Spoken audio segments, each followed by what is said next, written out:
Thank you very much for joining us this evening for our Sunningdale Green Apron. Before we begin, I'd like to thank Fariel, our Director of Membership, Marketing, and Communications, and Robert Bickmeyer, my sous chef, for helping get this class delivered to you today. And most of all, I'd like to thank the membership. Even though this year has been a crazy year, your continuous support and attendance has made the year humbling and fulfilling. So let's start with our Green Apron. So we're going to start by making the cauliflower gnocchi. Actually, before we begin, the one thing I did make was for you guys was the panna cotta, because it needs extra time to set. We didn't think that you would have enough time this evening to prepare everything between the compote and whatnot, and given the amount of time that we want to spend, we wanted to give as much time as possible on everything. But later I'll demonstrate how to make the panna cotta properly. So now I'm going to begin with the gnocchi. If you have any questions, just chat away, and Fariel will direct all the questions to me. So I took the cauliflower cooking process from everybody to make it a little easier. So we steamed the cauliflower, and then we pulsed it with some salt, olive oil, and a food processor. We're going to take that, put that in our bowl to start making the dough. We have that. We have our potato starch. So you have two flours in front of you. You have your potato starch, which is really, really bright white. We're going to add that.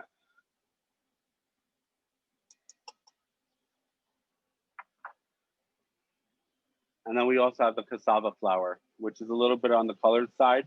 If you don't have cassava flour, tapioca flour or tapioca starch is a great substitute for it. It's basically comes from the same plant. Cassava is more from the root, where tapioca is from the plant. So we're going to add it all in. Save a little bit on the side. And then we're going to start mixing it.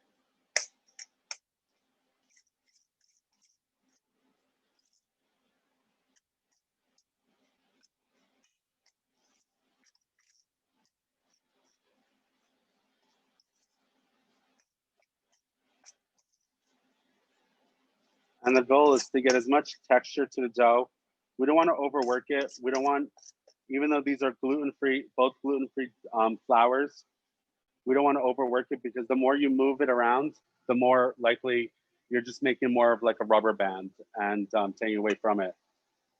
So we want to incorporate the flour as much as we can. A little bit of salt and pepper. And it's quite easy. I enjoy making this a lot more than other gnocchis, because cauliflower is a lot healthier and it's really taken off. Take a little bit of the flour, put it on our board.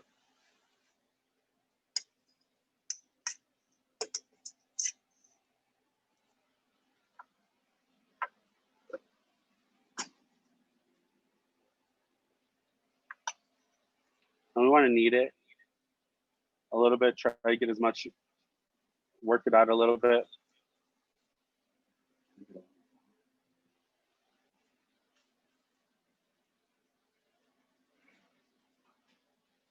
Add a little more salt and pepper.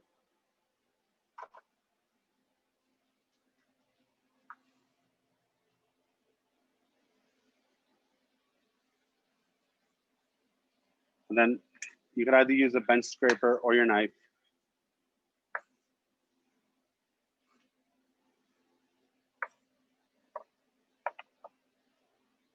And if you need extra flour,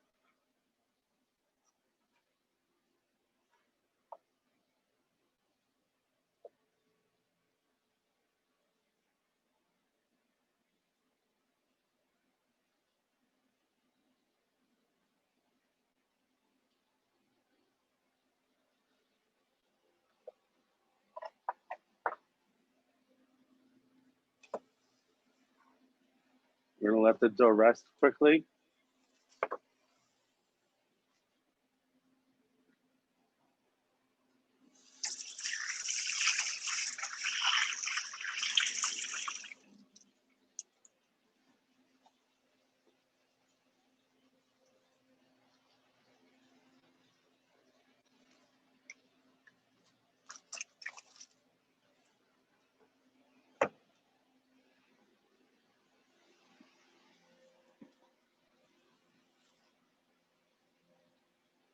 I have my pot of boiling water on.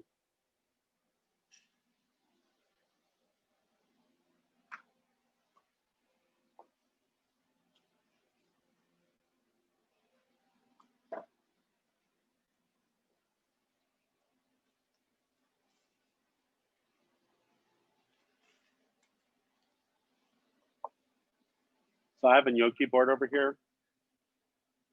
It's a wooden board that you can find in any cooking store, Home Goods. I think Target has them as well. It's a ridged board. You do need a lot of flour when you're working with it, or a good amount of flour, just then, or cornmeal, just so then the gnocchi gets nice and loose while working it and doesn't stick. And the great part about it, it adds those nice ridges to the dumpling or pasta, whatever you want to categorize it at. You can use that or a fork and just rolling it down the side. We're going to take the dough, separate it.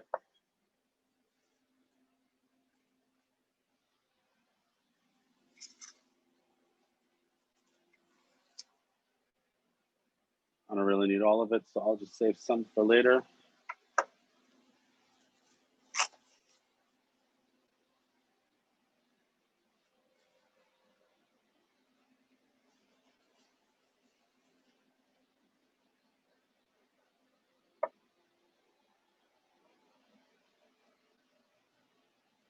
We're going to make a little log, just like this.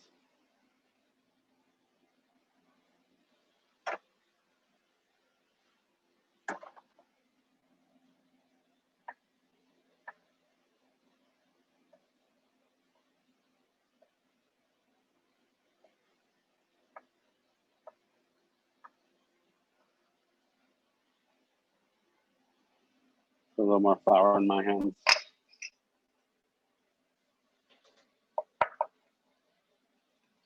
And basically we just take the dumpling and we just roll it down. Just a little moist.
So we have our dumplings.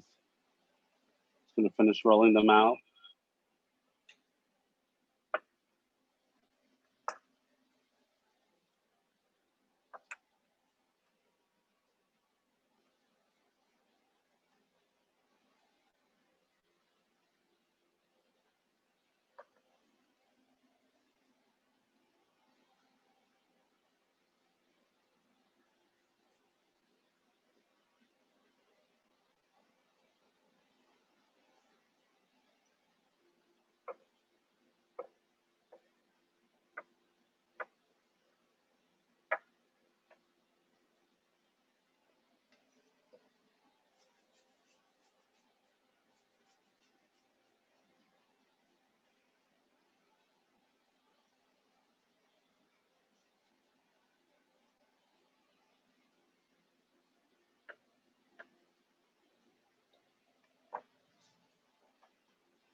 We put our pan on, get it start warming up with our dumplings.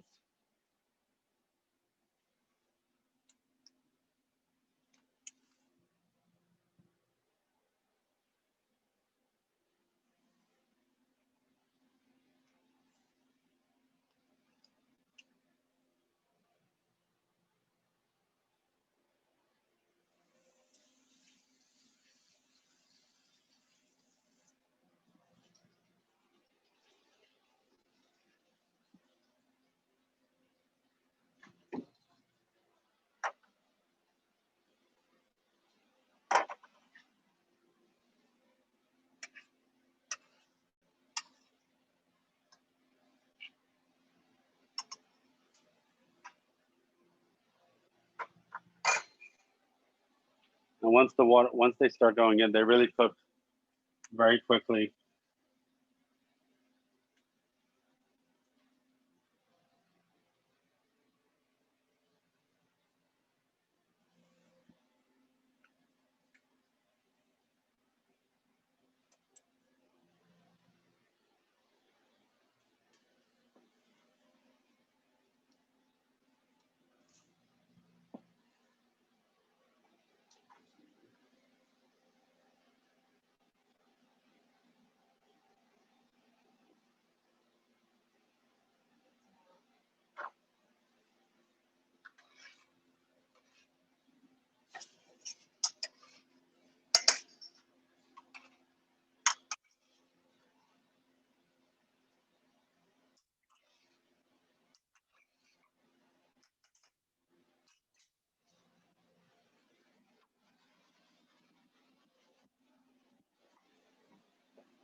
So they float up like little round dumplings over here.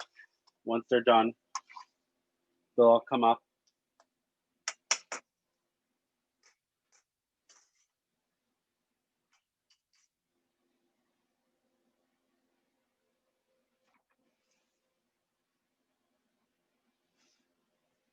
Sometimes when the dough's a little too wet, you have to add a little bit more flour, which is what happened a little bit in our case. We had to add a little more of the cassava flour just to give it a little more elasticity.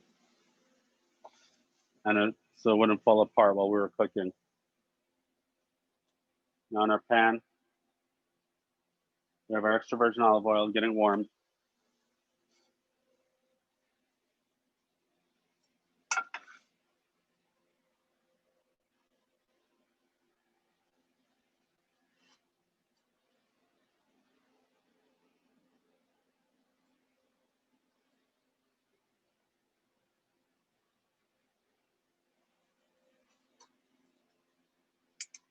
Now we're going to pull our dumplings out, let them dry up a little bit.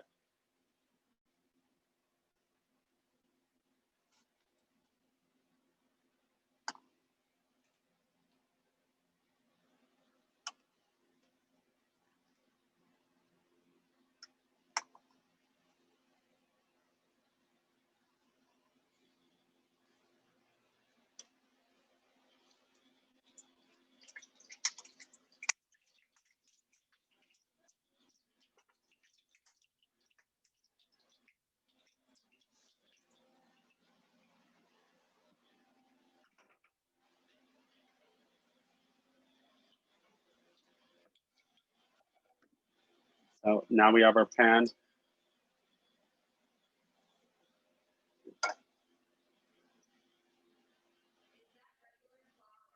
No,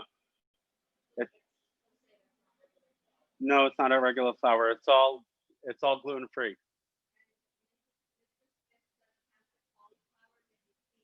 Yes, it's steamed. The cauliflower has been steamed. So the cauliflower has been steamed. You receive the cauliflower steamed and pulsed in the food processor with extra virgin olive oil and salt.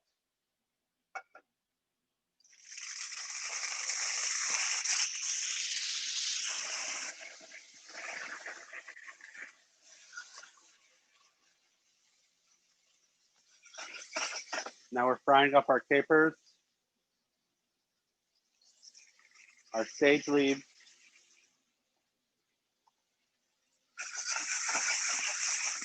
sage is one of those herbs that you never want to eat it raw.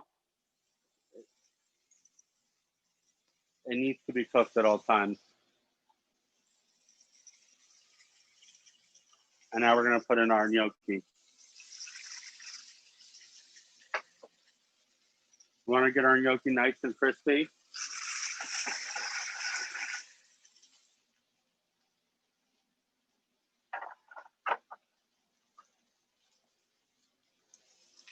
We're going to let it cook at high heat. A little more olive oil.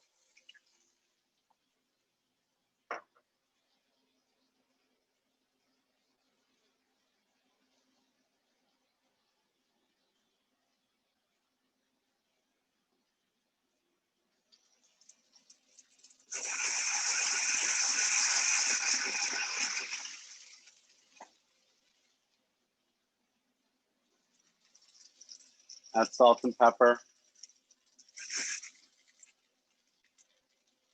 And just let it get nice and crispy.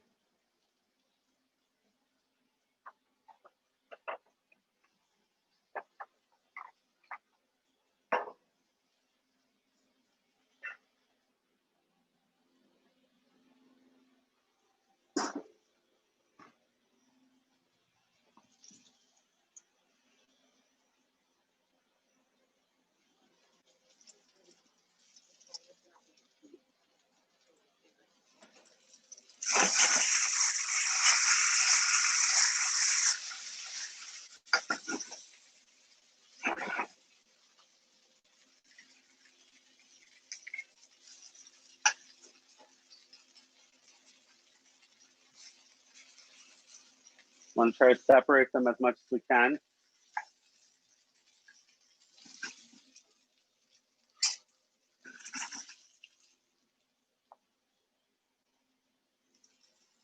And adding a little more olive oil really helps out. Because the more crispier you want it, and I like it nice and brown, the more fat you're going to need. Whether you use olive oil, margarine, butter, bacon, I mean, it's all limitless. I tried to keep it vegetarian.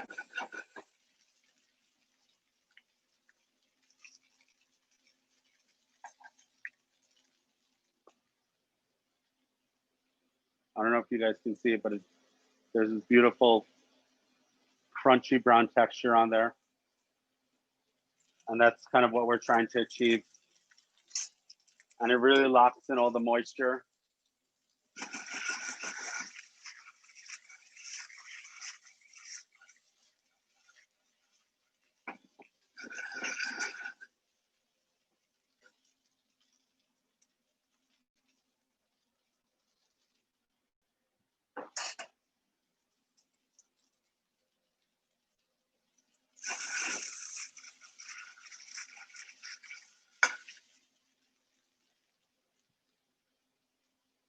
We take our plate.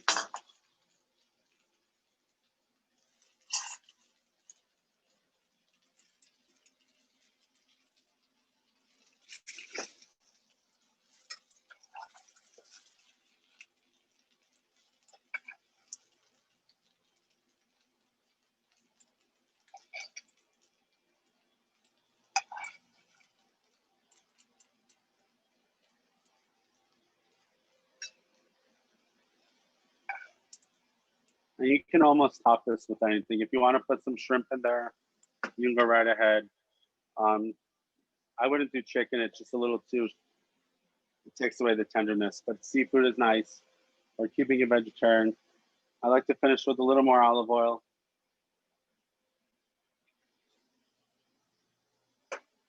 And top it with some Parmesan cheese.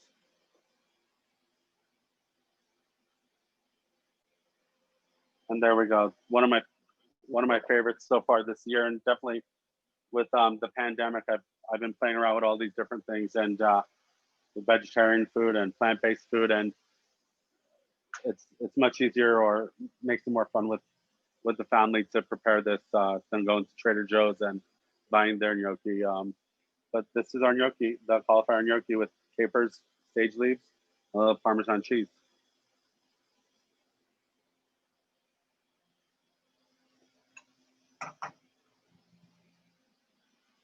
Are there any questions regarding the gnocchi?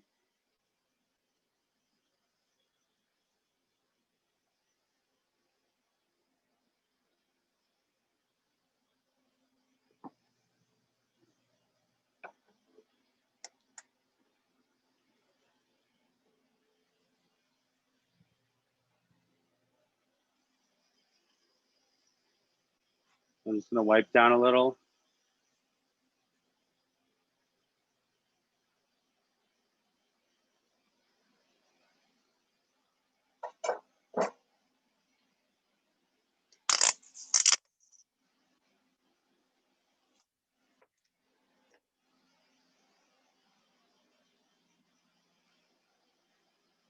We're gonna get started with our hand roasted chicken with shakshuka, feta cheese, and a preserved lemon couscous.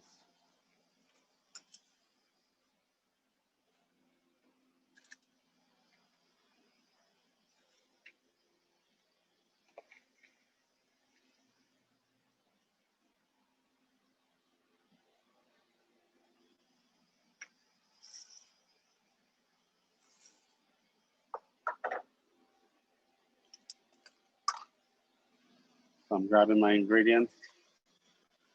We have some thinly sliced white onions, our yellow bell peppers, our chopped canned plum tomatoes. We have our spices, our saffron, cilantro, sliced garlic,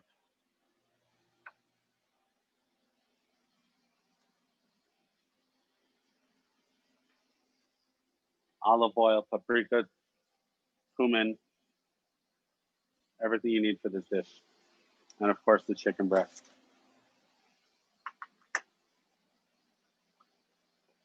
We're gonna start with the couscous. We take our couscous, a little bit of olive oil,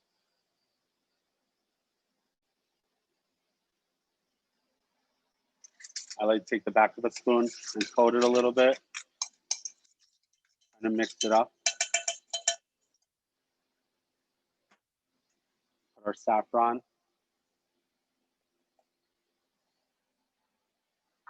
a little salt and pepper.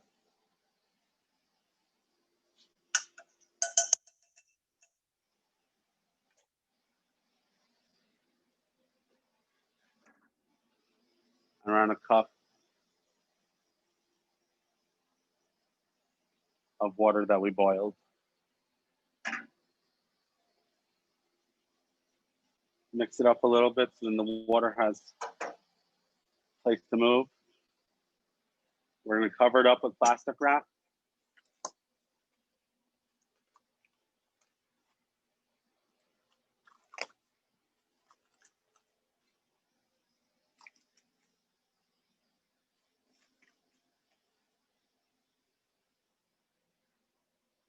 And we're gonna place it right above the stove for it to cook or bloom.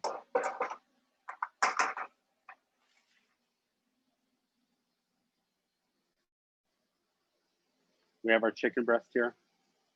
2 French breast pieces of chicken. They're called French breast chicken because they have their wing bone still attached. We take our salt and pepper.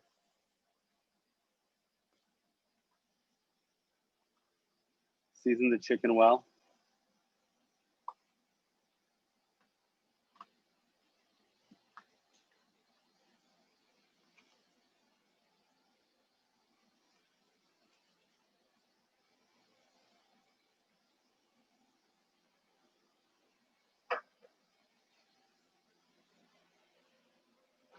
We have our pan, a little bit of olive oil.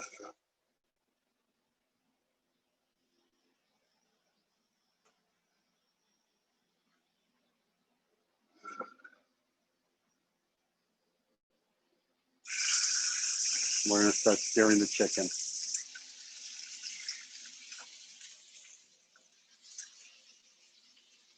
By searing the chicken first, we'll create a nice foundation for the shakshuka when we start building it.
So before I turn the chicken, I'm waiting for the chicken to start getting this whiteness and opaqueness around the edges. That kind of gives me the indication that the chicken is ready to be flipped, that the skin is nice and crispy. Crispy chicken skin is one of the most enjoyable things about a good sauteed chicken breast or a roasted chicken is that getting that skin nice and crispy.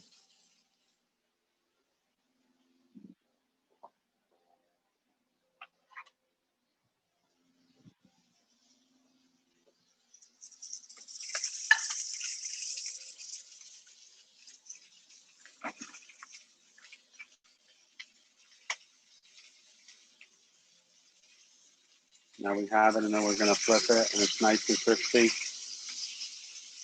That beautiful color.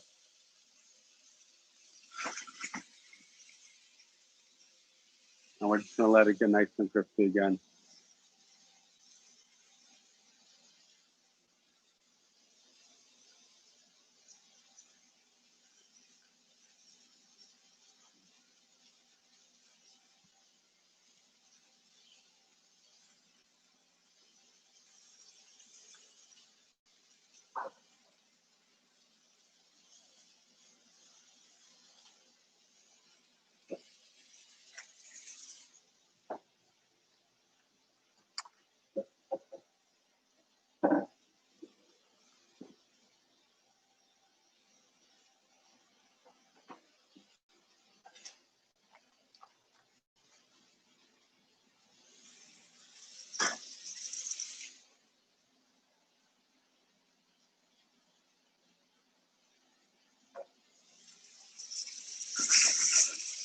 Now we're gonna take our chicken, nice and brown on both sides.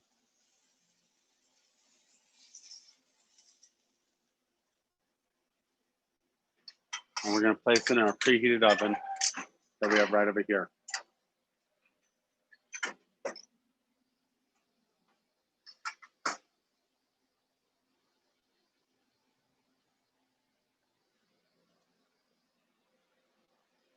Now just a tinge more olive oil.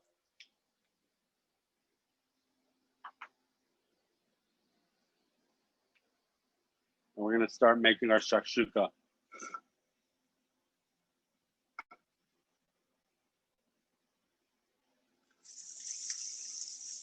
Shakshuka is a stewed tomato dish. Depending on where you are in the Middle East, they'll take ownership of it. But you'll find it anywhere from Israel to Morocco to Jordan to really anywhere along the Middle East. Whether it's called shakshuka or something else, it's all basically the same thing. So we have our onions, bell peppers, and garlic sauteing together.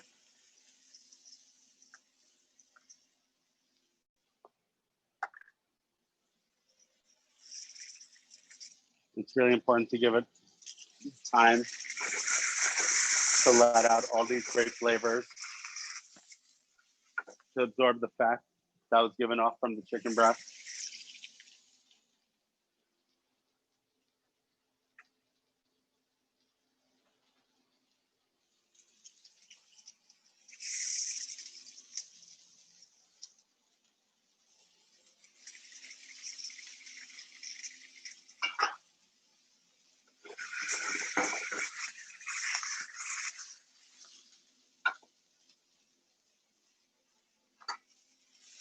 Also, traditionally, depending on what region you are, and in Israel, they make shakshuka with baked eggs. In Tunisia, they make it with, they put a lamb sausage or a lamb chop inside. So it takes on a different meaning wherever you are in the world, or in the region at least.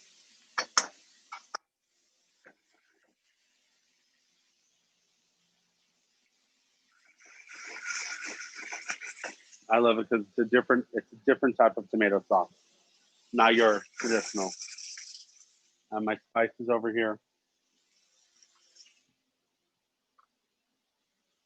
You can always elevate the heat more, adding some red pepper flakes, sriracha, even a little chipotle will do a little, make it feel a little different.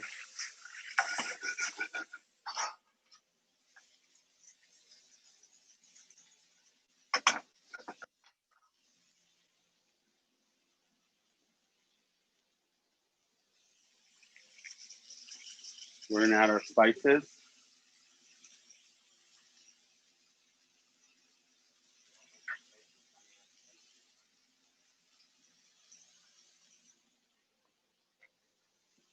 We're gonna allow it to toast up a little bit in here.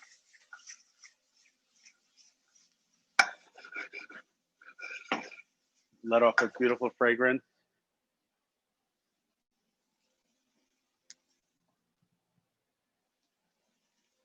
I like to add salt and pepper as I go along.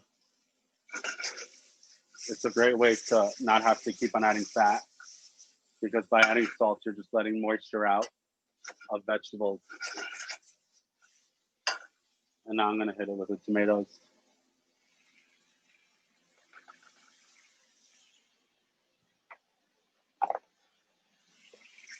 And allow it to start stewing for the next few minutes.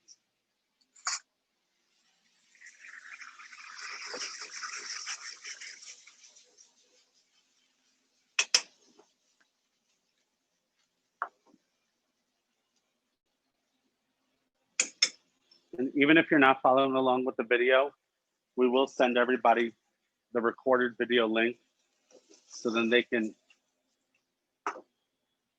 prepare the food on their own or just save it.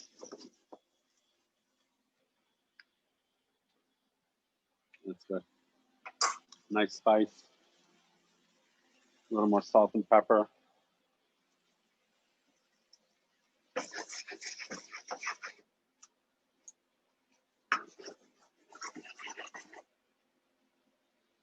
And as we add a little more salt and pepper, a little more moisture comes out.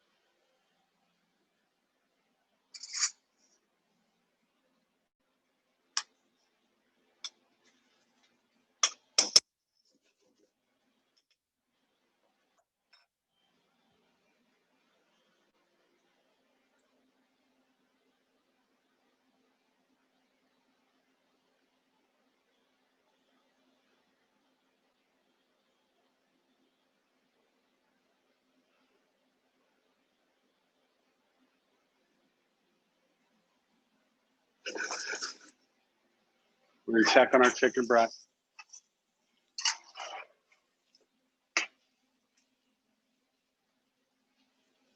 It's looking beautiful.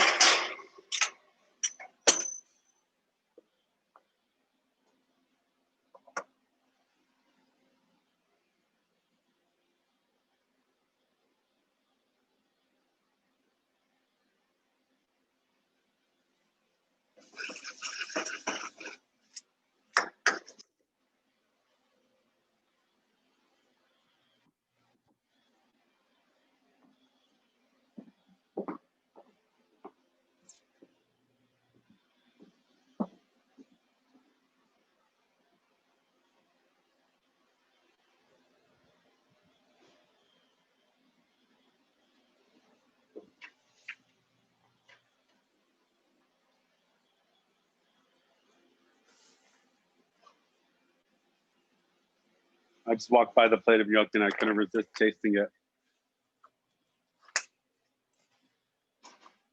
It came out really good. Nice and fluffy and tender. And give it time.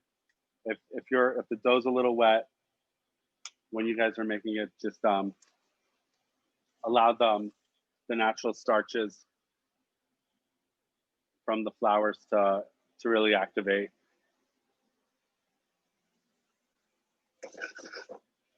Let me pull off my couscous.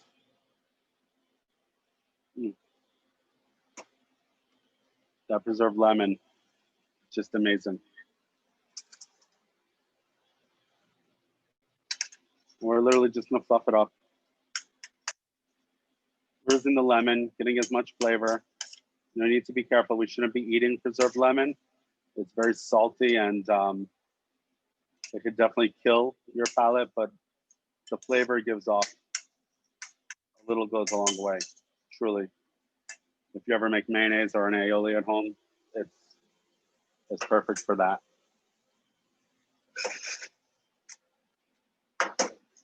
Give our shakshuka one more stir.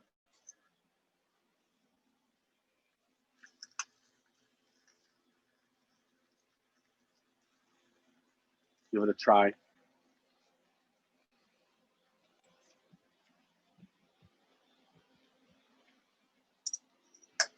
The heat is definitely right where we want it to be. Add a little more salt and pepper because just to add it, that great mouthfeel. We have our chicken breast that just came out. We're gonna allow that to rest.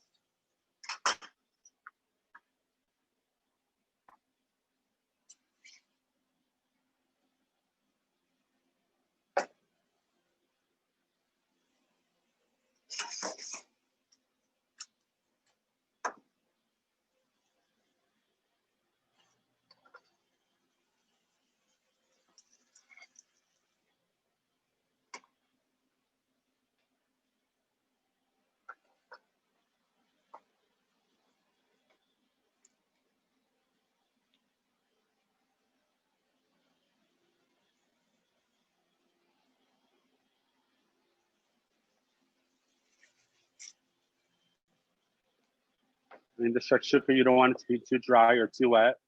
Just want it to be just right. And this is, it's really a remarkable dish.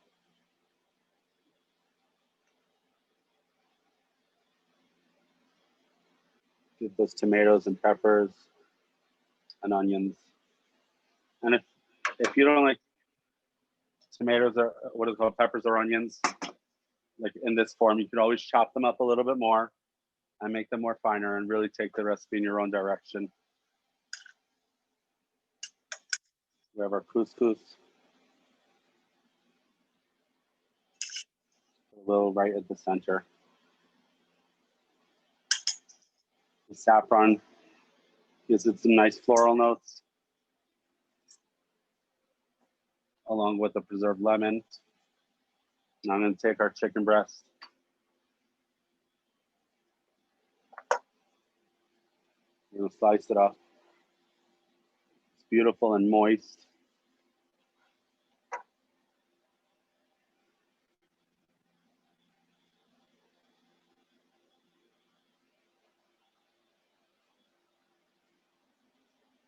And then we're going to finish it with a little bit of feta cheese.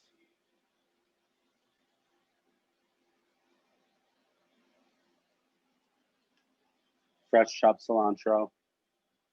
If you don't like cilantro, you can always, switch it up for parsley, or even dill will make it nice, and basil is good too. And then I just like to give it a little finishing oil.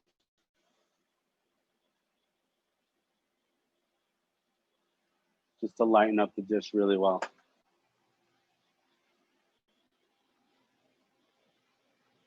And then here we go. Here's our shakshuka with the pan roasted chicken breast, feta, couscous.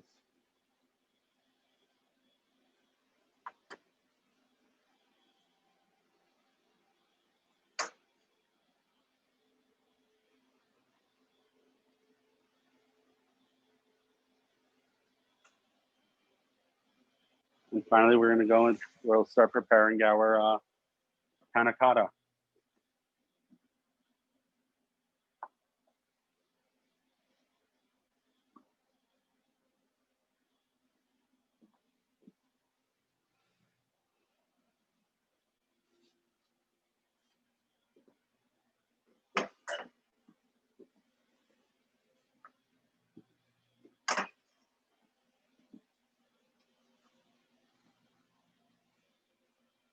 Just gonna wipe down the stove over here.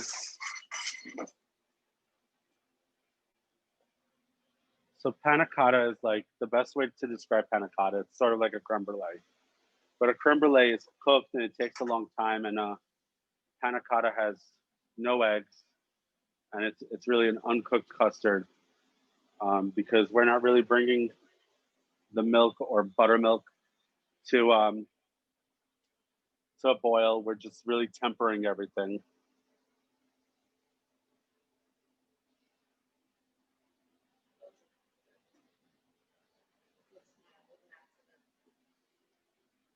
So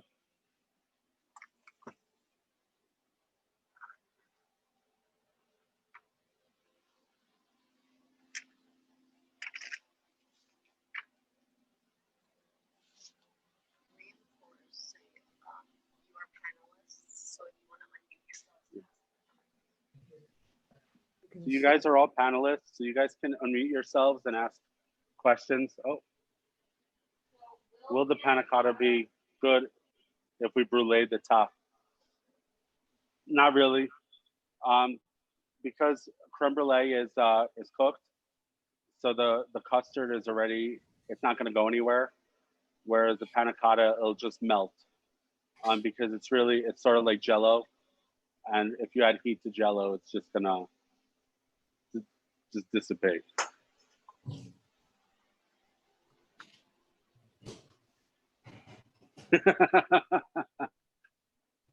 Does he believe me?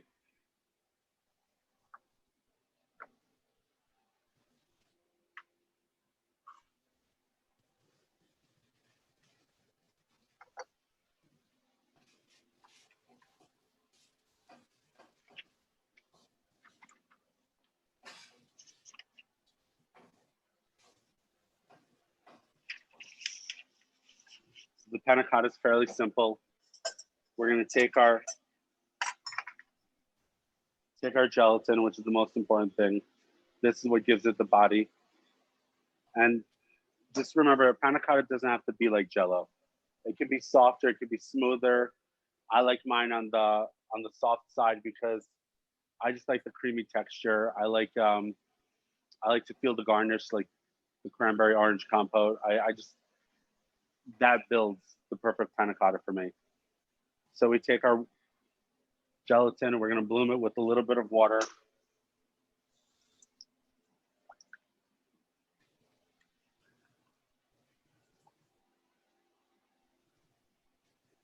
And whenever you work with gelatin, you really need to bloom it. You need to activate it so that, and as it sits, as you mix it, it gets that shiny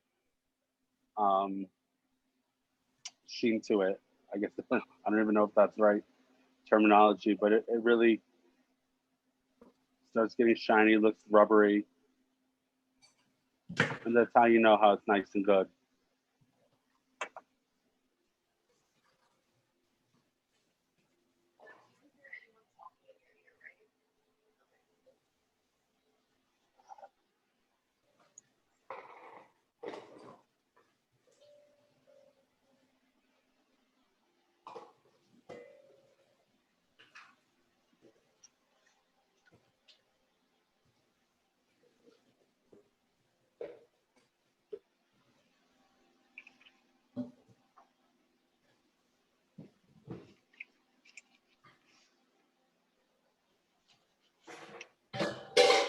So we have our sauce pot.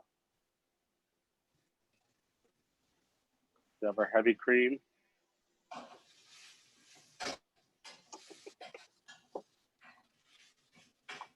Sugar.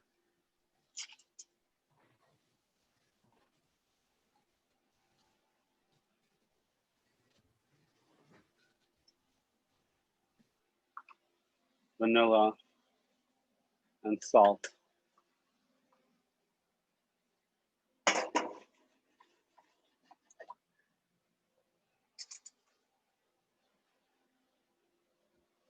We're putting it in the sauce pot, mixing everything together. We don't want it to boil. That's like the biggest no-no. Because once panna cotta comes to a boil, everything kind of dies already. You need to start all over. It's sort of like when you're making the creme brulee, and if the eggs over temper and they scramble, you really got to start all over. This is the same thing.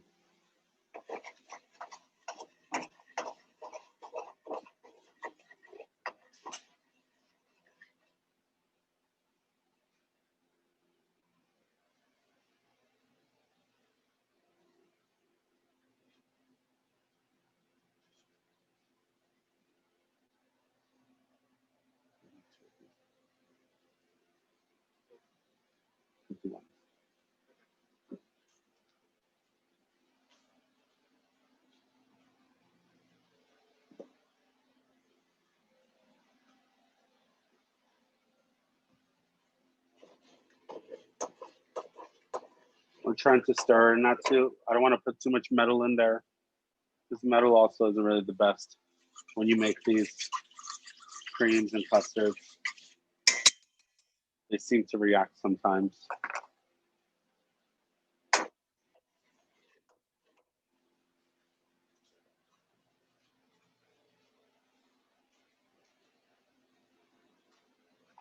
And just here's an idea of the viscosity of the gelatin as it once it sits. It's really, it looks like rubber.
So we have our tempered.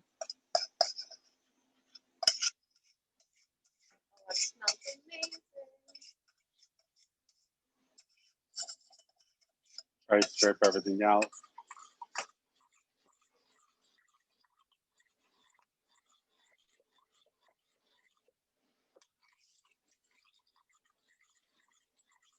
We want it to fully dissolve and incorporate in here.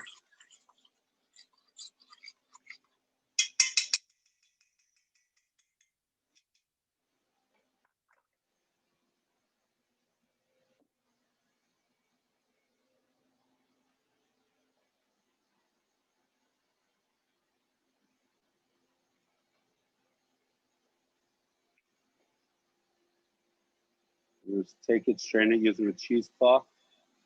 Get any solids out.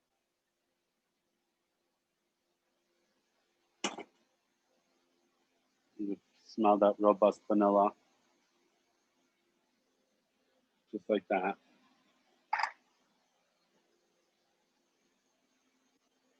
Now we're going to take our buttermilk, mix it in until everything's fully incorporated.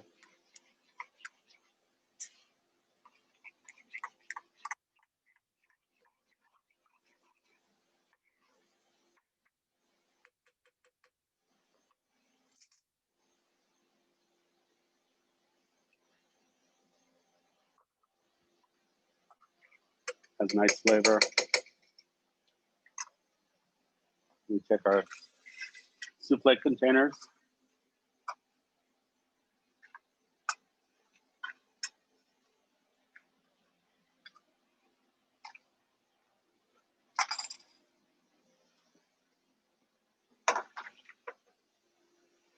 We're going to divide the mixture. 1, 2.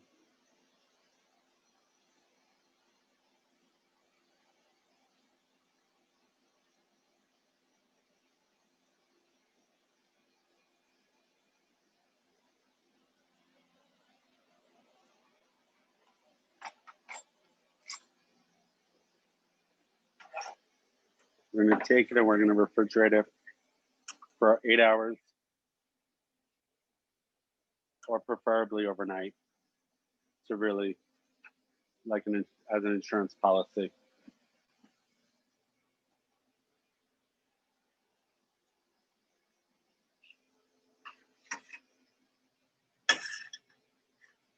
Now we have our cranberry orange compote that we prepared.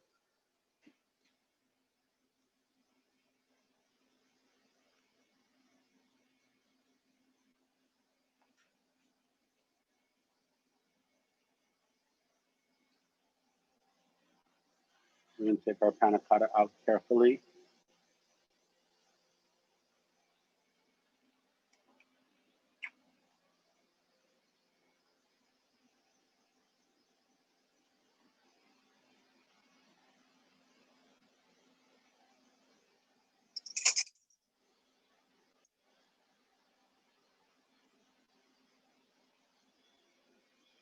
Do a nice canal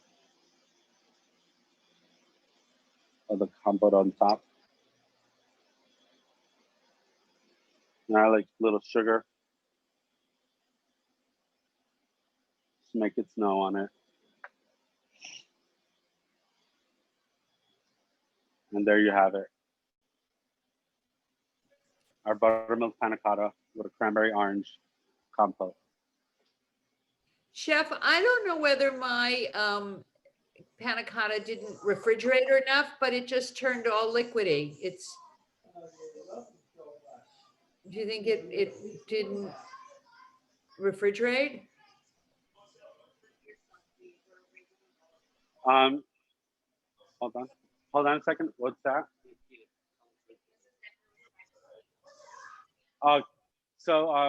If did you already invert it, or is it still? It just ran all over the place. Oh wow.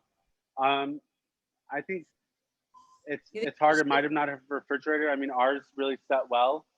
I guess we have a pretty cool refrigerator, but I think the best thing to do is maybe putting it into the freezer for a little bit while before eating it, or just to let it harden. But it doesn't always have to come out like that firm. Uh-huh.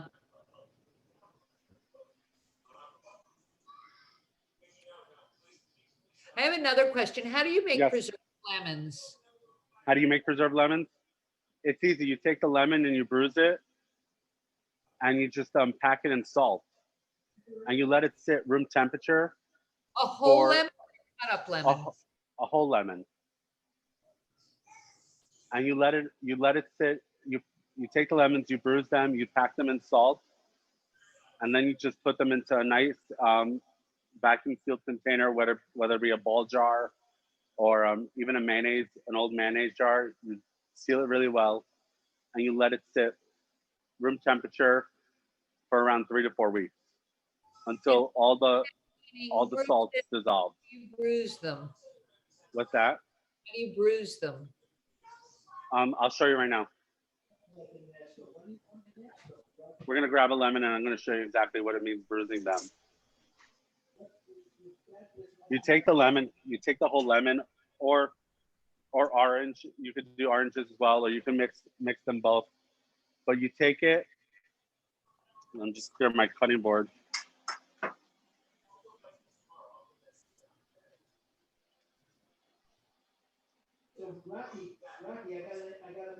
You take it, you wipe it,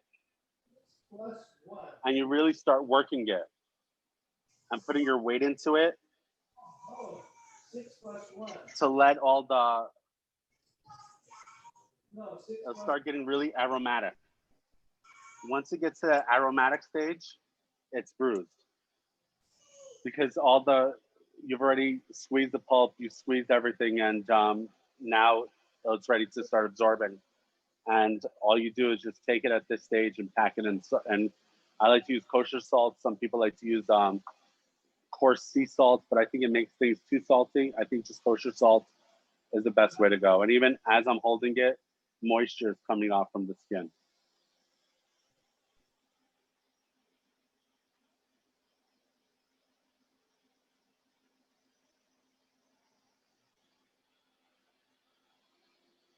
Are there any other questions?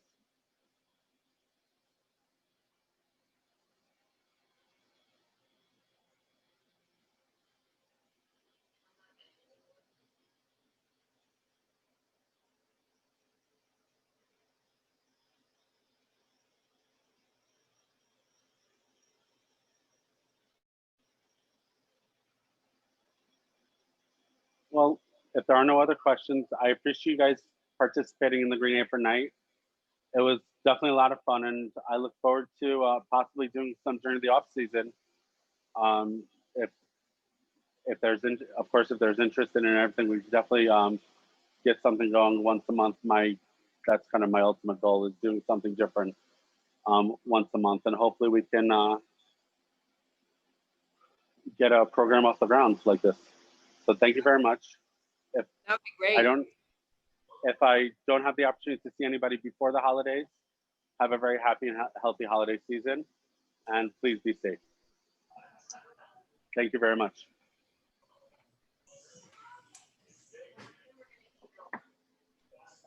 And in a few minutes, we're going to email everybody the video of the recorded session.